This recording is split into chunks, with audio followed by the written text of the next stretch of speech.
Current electricity one of the most important chapter. Compulsory దీని నుంచి చాయిసే లేదు. కంపల్సరీ క్వశ్చన్ వస్తుంది అంటే వస్తుంది. దానిలో కూడా మీరు ఏ క్వశ్చన్స్ మీద ఎక్కువ కాన్సన్ట్రేట్ చేయాలి సో దట్ ఈ చాప్టర్ నుంచి వచ్చే 8 మార్క్స్ ని మిస్ అవ్వకుండా.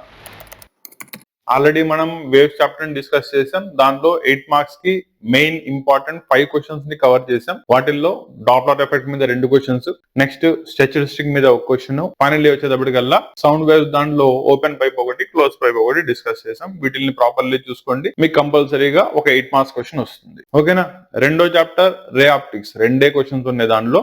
ఒకటి స్నెల్స్ లా ని ఎక్స్ప్లెయిన్ చేస్తూ refractive index of the material of the prism ని ఫైండ్ అవుట్ చేయడం. రెండోది వచ్చేటప్పటికల్లా కాంపౌండ్ మైక్రోస్కోప్ యొక్క కన్స్ట్రక్షన్ ని ఎక్స్ప్లెయిన్ చేసి దాని యొక్క వర్కింగ్ ని ప్రూవ్ చేస్తూ magnification of the overall compound microscope యొక్క డెరివేషన్ తీసుకురావడం. ఇక్కడ దాకా మనం డిస్కస్ చేసాం. దాంట్లో 8 మార్క్స్, దానిలో next question and one of the most important question, both objectively తీసుకున్నా లేదా ఐపీ వైస్ తీసుకున్నా కూడా, దట్ ఈస్ కరెంట్ ఎలక్ట్రిసిటీ. ఓకేనా? ఈ సంవత్సరం మనం ఎలక్ట్రిసిటీలో 2 చాప్టర్స్ చదువుతాం. ఒకటి స్టాటిక్ ఎలక్ట్రిసిటీ, రెండోది కరెంట్ ఎలక్ట్రిసిటీ. నా ఎలక్ట్రోస్టాటిక్స్ లో మళ్ళీ 2 చాప్టర్స్ ఉన్నాయి. యాక్చువల్లీ ఓవరాల్ గా మొత్తం కలిపి ఒకటే చాప్టర్, 4 పార్ట్స్ చదువుకుంటారు. ఒకటి కూలూమ్స్ లా, రెండోది electric field and Gauss law, next వచ్చేటప్పటికల్లా ఎలక్ట్రిక్ పొటెన్షియల్స్, కెపాసిటెన్సెస్. మనం వాటిని 2 చాప్టర్స్ కింద డిస్ట్రిబ్యూట్ చేసి ఇచ్చాడు. అది ఎలక్ట్రోస్టాటిక్స్ కిందకు వస్తుంది. నెక్స్ట్ వచ్చేటప్పటికల్లా flowing electricity, that is current ఎలక్ట్రిసిటీలో కనుక వచ్చినట్టయితే ఈ చాప్టర్ నుంచి మీకు మెయిన్ గా 3 క్వశ్చన్స్ ఉన్నాయి. ఒకటి Kirchhoff's laws, that is Kirchhoff's 2 laws ని రాయడం అండ్ వాటిల్ని ఉపయోగిస్తూ వీట్ స్టోన్ బ్రిడ్జ్ యొక్క కన్స్ట్రక్షన్ అండ్ దాన్ని ఉపయోగించి ఒక రెసిస్టెన్సెస్ ని 4 రెసిస్టెన్సెస్ ని ఎలా కంపేర్ చేయొచ్చు, దాంట్లోనే ఒక రెసిస్టెన్స్ గనక అన్నోన్ రెసిస్టెన్స్ అయితే ఎలా ఫైండ్ అవుట్ చేయొచ్చు, ఇది ఒక క్వశ్చన్ వస్తుంది. మిగతా 2 క్వశ్చన్స్ వచ్చేటప్పటికల్లా పొటెన్షియోమీటర్ మీద బేస్ అయి వస్తాయి. ఓకేనా?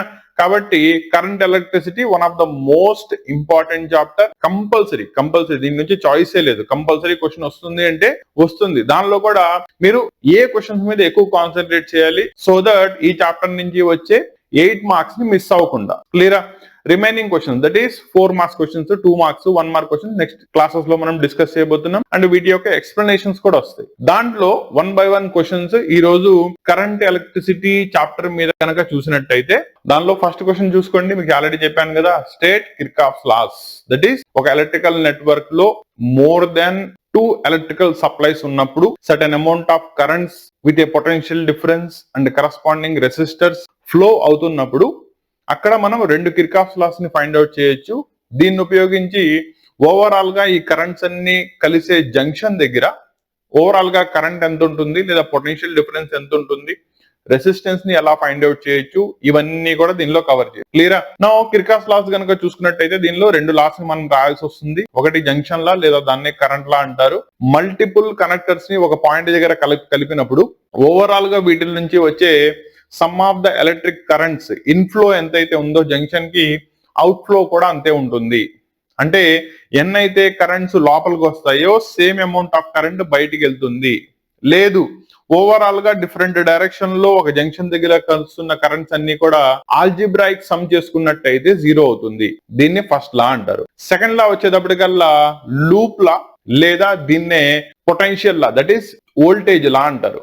అంటే ఒక కంప్లీట్ క్లోజ్డ్ సర్క్యూట్ కనుక తీసుకుని దానిలో సర్టెన్ నెంబర్ ఆఫ్ పొటెన్షియల్స్ ఉన్నప్పుడు ఒక క్లోజ్డ్ లూప్ లోపల సమ్ ఆఫ్ ద పొటెన్షియల్స్ ఎప్పుడు కూడా 0 అవుతుంది. మనకి ఓమ్స్ లా నుంచి V = IR ఫార్మ్ లో ఉంది. అవునా? సమ్ ఆఫ్ ద పొటెన్షియల్స్ 0 అవుతున్నాయి అంటే some of product of currents and resistances, that is V = IR కదా. కాబట్టి V1 + V2 + V3 నేను 0 అని చెప్పానంటే I1R1 + I2R2 + I3R3 అంటే ఏం చేశాను, ఇక్కడ పొటెన్షియల్స్ ని కరెంట్ అండ్ రెసిస్టెన్సెస్ లోకి మార్చా. ఈ సమ్ కూడా 0 అవుతుందిగా. దీన్ని చెప్పేదాన్ని ఏమంటారంటే మనం Kirchhoff's second law, that is potential law లేదా వోల్టేజ్ లా. ఈ 2 లాస్ ని ప్రాపర్లీ రాయాలి. రాసి నెక్స్ట్ క్వశ్చన్ తీసుకున్నట్టయితే గనక వీట్ స్టోన్ బ్రిడ్జ్ లో బ్యాలెన్సింగ్ ఈక్వేషన్, దట్ ఈస్ ఒక 4 రెసిస్టర్స్ ని త్రూ ద గ్యాలనోమీటర్ మీరు గనక కనెక్ట్ చేసి ఒక వీట్ స్టోన్ బ్రిడ్జ్ ని కన్స్ట్రక్ట్ చేసినప్పుడు, సపోజ్ ఈ 4 రెసిస్టెన్స్ ని PQRS అనుకోండి. ఎప్పుడైతే ఇది బ్యాలెన్సింగ్ కండిషన్ లోకి వస్తుందో P/Q = R/S లేదా P/R = Q/S, రెండిట్లోనూ మీరు ఏ విధంగా అయినా చెప్పొచ్చు. అంటే 4 రెసిస్టర్స్ కూడా ఒకదాంతో ఒకటి రేషియోలో ప్రపోర్షనేట్లీ ఉంటాయని చెప్పడం. దీన్ని ఏమంటారంటే Wheatstone bridge balancing condition అంటారు. దీన్ని ప్రూవ్ చేయాలి by using these two laws. Kirchhoff's first law second law రాసినందుకు with their expression part 3 marks వస్తాయి అండ్ వీట్ స్టోన్ బ్రిడ్జ్ ని ఎక్స్ప్లెయిన్ చేసినందుకు 5 మార్క్స్. టోటల్ ఇలా 3 + 5 8 మార్క్స్ వస్తాయి. సో నెక్స్ట్ క్వశ్చన్ తీసుకోండి. That is state the principle and working of the potentiometer. దీనిలో మీకు 2 questions వస్తాయి. దీనిలో ఫస్ట్ క్వశ్చన్ కనుక తీసుకున్నట్టయితే how 2 EMF of the primary cell can be compared. అంటే 2 EMFs ని ఇన్ ద సెకండరీ సర్క్యూట్ గనక కనెక్ట్ చేసినప్పుడు పొటెన్షియోమీటర్ లో వాటిల్ని ఎలా కంపేర్ చేస్తారు. ఓకేనా. దీంట్లో 2 క్వశ్చన్స్ ఉంటాయి. అన్నోన్ ఈఎంఎఫ్ ని ఫైండ్ అవుట్ చేయడం, రెండోది వచ్చేటప్పటికల్లా ఈఎంఎఫ్స్ దట్ ఈస్ 2 పొటెన్షియల్స్ ని కంపేర్ చేయడం. 2 క్వశ్చన్స్ వస్తాయి కాబట్టి రెండింటికి కూడా సేమ్ పొటెన్షియోమీటర్ ని యూజ్ చేస్తున్నాం కాబట్టి ప్రిన్సిపల్ లో మార్పేం ఉండదు. ఓకేనా. Now basic principle of the potentiometer దేని మీద పనిచేస్తుంది? 2 ఫిక్స్డ్ ఎండ్ పాయింట్స్ తీసుకొని వాటిని ఒక వైర్ ద్వారా కనెక్ట్ చేసినప్పుడు ఈ రెండింటికి మధ్యలో ఉండే పొటెన్షియల్ డిఫరెన్స్ ఎంతైతే ఉంటుందో అది ఈ కరస్పాండింగ్ లెంత్ దానికి ప్రపోర్షనేట్ గా ఉంటుంది. ఓకేనా. ఈ వర్కింగ్ కనుక తీసుకున్నట్టయితే ఈ వైర్ మీద మనం ఏం చేస్తాం? Balancing potential that is balancing condition వచ్చేదాకా జాకీని కదుపుతూ వెళ్తాం. సర్టెన్ పాయింట్ వచ్చిన తర్వాత గ్యాలనోమీటర్ లో మీకు డిఫ్లెక్షన్ 0 అయిపోతుంది.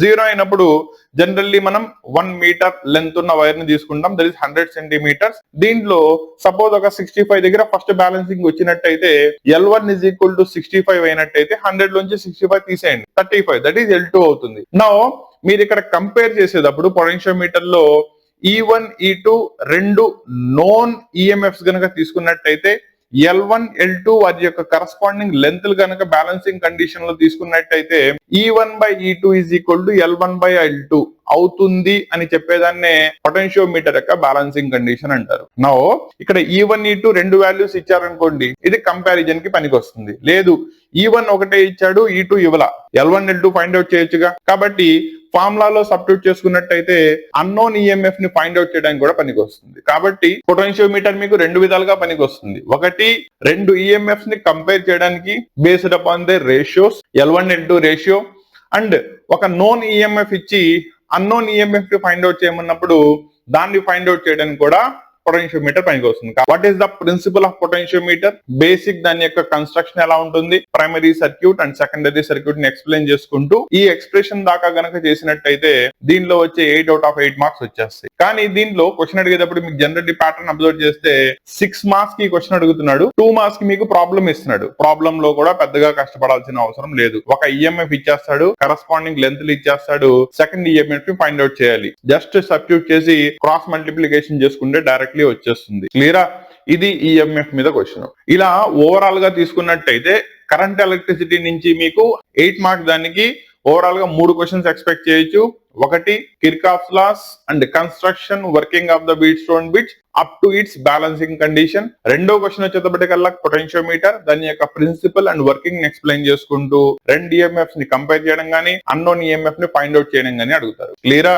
నో మీరు ఏ మెటీరియల్ చదువుతున్నా పర్లేదు, ఈ క్వశ్చన్స్ ని ప్రాపర్ ప్యాటర్న్ లో ఎక్కడ దాకా అయితే రాయాలి అని చెప్పానో అక్కడ దాకా ప్రాపర్లీ చూసుకుంటూ ప్రాపర్లీ ఒక 2 pages లో కంప్లీట్ అయ్యేలాగా రాయండి.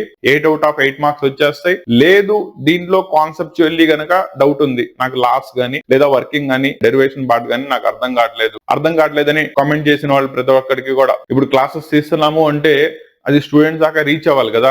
మీ దాకా రీచ్ అవుతుందని నాకు ఎలా తెలుస్తుంది? నాకు ఇది అర్థం కాలేదు సార్ చెప్పండి అంటే, ఇప్పుడు నా క్లాస్ లో తీసుకున్నారు 40 మంది పిల్లలు, 40 మంది పిల్లల్లో ఒక కాన్సెప్ట్ చేసుకుంటూ వెళ్ళిన తర్వాత ఒక్కొక్క స్టూడెంట్ కి ఒక్కో పాయింట్ దగ్గర డౌట్ వస్తుంది. ఓకేనా సార్ నాకు ఇది డౌట్ ఉంది అని అడిగితే కదా మాకు తెలిసేది. ఆ ప్రతి డౌట్ ని నేను ఎక్స్ప్లెయిన్ చేయలేకపోయాను అనుకోండి, యాజ్ ఎ టీచర్ నేను ఫెయిల్ అయినట్టు, అవునా?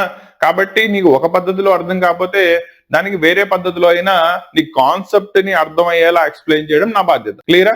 కాబట్టి దీంట్లో ఎటువంటి డౌట్స్ ఉన్నా కూడా ఎటువంటి మొహమాటం లేకుండా కింద కామెంట్ లో తెలియజేయండి. మీ ప్రతి డౌట్ కి నేను రెస్పాండ్ అవుతాను.